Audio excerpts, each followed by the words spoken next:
Okay, today I'm going to explain the difference between God's perfect will and God's permissive will. I will give two examples. The first one is close to a more practical, everyday, modern example, and the other one will be a biblical example on what may be God's permissive will, or some people will debate that it was God's perfect will. I'm not going to debate either one on those. The first one would be possibly an everyday example. Let's say God speaks to this one guy's spirit and tells him to go get a gun. Whatever reason, it don't matter why, we don't know. Okay?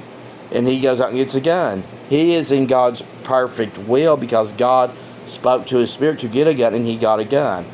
The second guy, God doesn't say anything against or for getting a gun, and he goes out and gets a gun. He's not sinning because there's nothing in the Bible against having a weapon or a gun. So he's not doing anything wrong, and God didn't speak against it or tell him not to, so he is in God's permissive will to get a gun.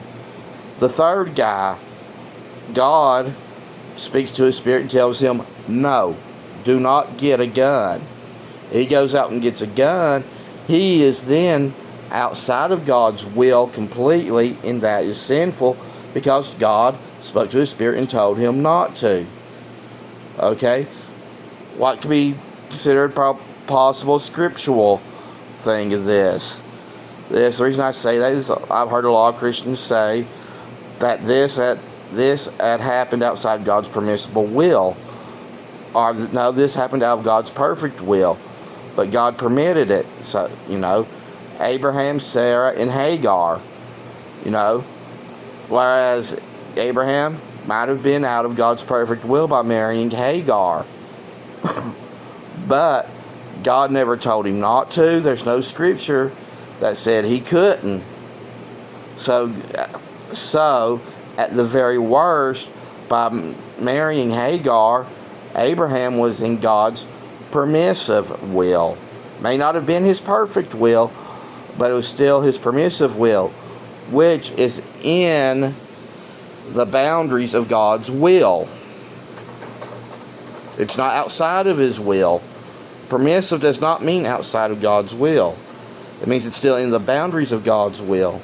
90% of what we do, what everybody does every day, is not in God's perfect will. It's in God's permissive will. Because do you really think, for the most part, that God cares what kind of car or color car you drive, what your house looks like, who makes the coffee in the morning? No, this is stuff that God doesn't really care about, and that would put it in his permissive will.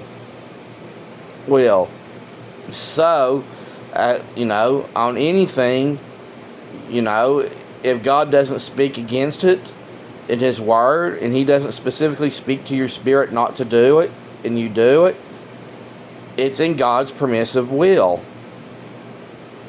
Unless he told you specifically to do it or not to do it.